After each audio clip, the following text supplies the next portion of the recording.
ক্ষেপণাস্ত্র হামলায় ইসরায়েলের মস্তিষ্ক গুঁড়িয়ে দিল ইরান। ইসরায়েলের দাবি মিথ্যে। ইরানের পরমাণু কেন্দ্র নিয়ে চাঞ্চল্যকর তথ্য কূটনীতিকদের। এতক্ষণ শুনছিলেন সংবাদ শিরোনাম, এবারে বিস্তারিত। ইসরায়েলি সেনাবাহিনী জানিয়েছে কিছুক্ষণ আগে তারা ইরানের ইস্পাহানে একযোগে বেশ কয়েকটি হামলা চালিয়েছে। আল জাজিরার খবরে একথা জানিয়ে বলা হয়েছে, শহরটির বিভিন্ন জায়গা থেকে ধোঁয়ার কুণ্ডলী উঠতে দেখা গেছে। চীনের প্রেসিডেন্ট শি জিনপিং মঙ্গলবার বলেছেন তিনি ইরানের উপর ইসরায়েলের সামরিক হামলা দেখে গভীরভাবে উদ্বিগ্ন। একই সঙ্গে চীন মার্কিন প্রেসিডেন্ট ডোনাল্ড ট্রাম্পকে এই উত্তেজনার মধ্যে আগুনে ঘি ঢালার অভিযোগ এনেছেন। খবর এএফপির। গত সপ্তাহে ইসরায়েল হঠাৎ করে ইরানের বিভিন্ন লক্ষ্যবস্তুতে বিমান হামলা চালায়। ইরান যেন পারমাণবিক অস্ত্র অর্জন না করতে পারে এর দাবিতে এই হামলা করা হয়। তবে ইরান জোর দিয়ে বলছে তাদের পারমাণবিক কর্মসূচি শান্তিপূর্ণ। এই হঠাৎ উত্তেজনা গোটা অঞ্চলে বিস্তৃত যুদ্ধের আশঙ্কা সৃষ্টি করেছে। এরই মধ্যে প্রেসিডেন্ট ট্রাম্প ইরানকে আবারও আলোচনায় ফিরতে আহ্বান জানিয়েছেন। তিনি দাবি করেন ইসরায়েলের হামলার কারণে চলমান পারমাণবিক আলোচনা বাধাগ্রস্ত হয়েছে। ট্রাম্প নিজের সামাজিক যোগাযোগ মাধ্যম ট্রুথ সোশ্যালে এক বিস্ময়কর সতর্কবার্তা দিয়েছেন, সবাইকে অবিলম্বে তেহরান থেকে সরে যেতে হবে। চীন এই মন্তব্যের কঠোর সমালোচনা করে বলেছেন এ ধরনের উস্কানিমূলক বার্তা এই অঞ্চলকে আরও অস্থিতিশীল করে তুলতে পারে। মধ্য ইসরায়েলের রেহোভতে অবস্থিত ওয়েজম্যান বিজ্ঞান ইনস্টিটিউট। বহু বছর ধরে এটি ইসরায়েলের সামরিক গবেষণার কেন্দ্র হিসেবে পরিচিত।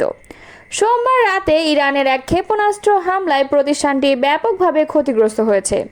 ইরান এই হামলাকে তাদের বেসামরিক নাগরিকদের ওপর পরিচালিত ইসরায়েলি হামলার জবাব হিসেবে ব্যাখ্যা করেছে। ইসরায়েলের হিব্রু ভাষার প্রভাবশালী সংবাদ মাধ্যম হারেটজ গ্রুপের আওতাধীন দৈনিক দ্য মার্কার জানিয়েছে প্রতিষ্ঠানটির একাধিক ভবনে সরাসরি আঘাত লাগে এবং একটি গুরুত্বপূর্ণ গবেষণা কমপ্লেক্স সম্পূর্ণভাবে আগুনে পুড়ে ছাই হয়ে গেছে। এই গবেষণাগারগুলোতে জীবনবিজ্ঞান, কৃত্রিম বুদ্ধিমত্তা এবং অণুজীব বিজ্ঞানের উপর অত্যাধুনিক গবেষণা চলত, যেগুলোর ফলাফল ইসরায়েলের নজরদারি প্রযুক্তি, টার্গেটিং সিস্টেম এবং অস্ত্র ব্যবস্থাপনায় সরাসরি প্রয়োগ হয়েছে। এসব প্রযুক্তি গাজা, লেবানন, ইয়েমেন এবং সম্প্রতি ইরানের ভূখণ্ডে পরিচালিত হামলায় ব্যবহৃত হয়েছে।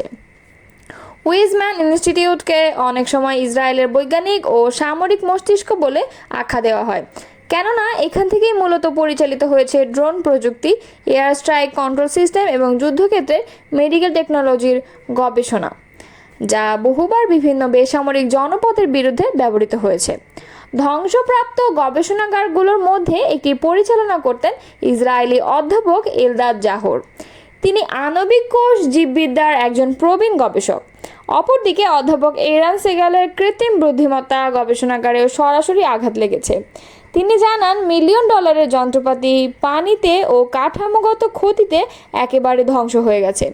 তার গবেষণাগার মূলত যুদ্ধক্ষেত্রে রিয়েল টাইম সিদ্ধান্ত গ্রহণ ও নজরদারি অ্যালগরিদম উন্নয়নে কাজ করত। ইসরায়েলি গণমাধ্যমে প্রকাশিত ছবিগুলোতে দেখা গেছে আগুনে পুড়ে যাওয়া ল্যাবের ভেতর ধসে পড়া মেঝে, পুড়ে যাওয়া বৈদ্যুতিক লাইন ও সম্পূর্ণভাবে ক্ষতিগ্রস্ত কাঠামো। সূত্রগুলো বলছে এটি ছিল ইরানের একটি নির্ভুল হামলা। দ্য মার্কার তাদের প্রতিবেদনে উল্লেখ করেছে ইরানের এই হামলা কোনো এলোমেলো হামলা নয়, বরং খুবই সচেতনভাবে বাছাইকৃত একটি আঘাত। কারণ এই ইনস্টিটিউটটি বহু বছর ধরে সামরিক গবেষণাকে বৈজ্ঞানিক ছদ্মবেশে চালিয়ে আসছিল। বিশ্লেষকদের মতে ইরানের এই হামলা ইসরায়েলের পারমাণবিক বিজ্ঞানীদের হত্যার প্রতিশোধ হিসেবেও দেখা যেতে পারে। অপূরণীয় ক্ষতি। গবেষণাগার অধ্যাপক শ্যারল ফ্লেইশম্যান বলেন, লাইফ সায়েন্সের গবেষণাগারগুলোতে এমন সব উপাদান থাকে যেগুলো সংগ্রহ ও সংরক্ষণ করতে বহু বছর লাগে। এগুলো ধ্বংস হয়ে গেলে তা আর ফিরে পাওয়া যায় না। অপর গবেষক অধ্যাপক অরেন শুলদিনার বলেন, মনে হচ্ছে যেন গোটা ল্যাবটাই বাতাসে মিলিয়ে গেছে। এটি পুরোপুরি পুনর্গঠন করতে কমপক্ষে 2 বছর সময় লাগবে বলে উল্লেখ করেন তিনি। বিশ্লেষকরা বলছেন এই হামলার মাধ্যমে ইরান একটি স্পষ্ট বার্তা দিয়েছে, তা হলো ইসরায়েলি দখলদারিত্বের গবেষণা প্রতিষ্ঠানগুলো যখন যুদ্ধযন্ত্রে রূপান্তরিত হয় তখন সেগুলো আর নিরীহ থাকে না। এমন দ্বৈত পরিচয় আর বিনা প্রতিক্রিয়া চলতে দেওয়া যাবে না। ইরানের পরমাণু কর্মসূচিকে ধ্বংস করার জন্য বদ্ধপরিকর ইসরায়েল। তারা মনে করে ইরান পরমাণু বোমার অধিকারী হলে তা ইসরায়েল রাষ্ট্রের অস্তিত্বকে হুমকির মুখে ফেলবে, আর এজন্য ইরানের বিরুদ্ধে সরাসরি সামরিক সংঘাতের ঝুঁকি নিতেও দ্বিধা করেনি তারা।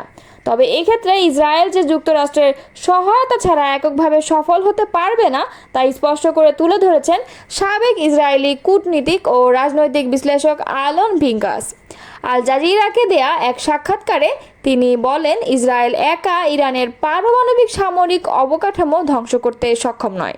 এর জন্য প্রয়োজন বিশেষ ধরনের বাংকার, ধ্বংসকারী বোমা, ভারী বোমারু বিমান এবং উন্নত ডেলিভারি সিস্টেম, যেগুলো কেবল যুক্তরাষ্ট্রেই আছে।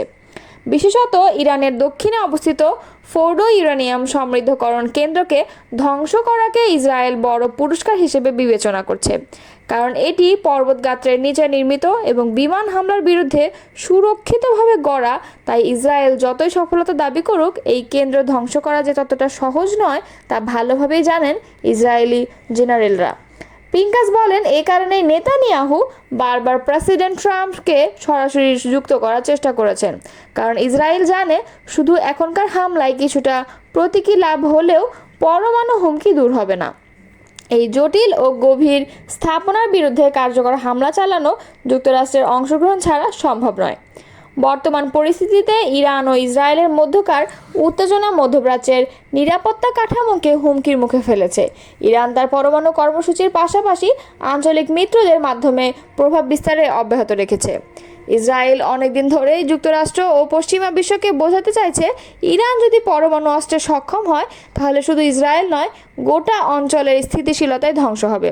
তবে বিশেষজ্ঞরা মনে করছেন, ফোর্ডোর মতো স্থাপনা ধ্বংস করা সাধারণ অস্ত্রের মাধ্যমে সম্ভব নয়, ফলে যুক্তরাষ্ট্রের সহায়তা ছাড়া এই লক্ষ্যে পৌঁছানো কার্যত অসম্ভব। এদিকে প্রেসিডেন্ট ডোনাল্ড ট্রাম্প অবস্থান এখনও অস্পষ্ট।